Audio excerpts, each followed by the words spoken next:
చేజారిన బాలం పాఠం ఆధారంగా శ్రీల విరాజు గారు బాల్యంలోని గుర్తు చేసుకున్న విధానం సంక్షిప్తంగా రాయండి.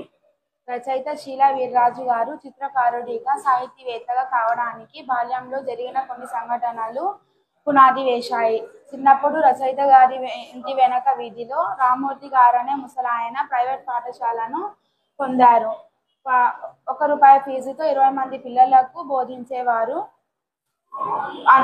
రచయిత అందరిలో వారు ఒకరు. బడి నుంచి వచ్చిన తరువాత ఇంకా రాత్రి చీకటి పడలేదని చదువుకోమని రామ్మూర్తి గారు చెప్పారు. పాఠశాల పుస్తకాల పాఠాలతో పాటు నీతి శతకాలు, పంచతంత్ర కథలు, ఎక్కాలు వంటివి నేర్పించేవారు. ఒకరోజు బొమ్మలు గీయడం వలన మొదటి స్థానం వచ్చింది రచయితకు.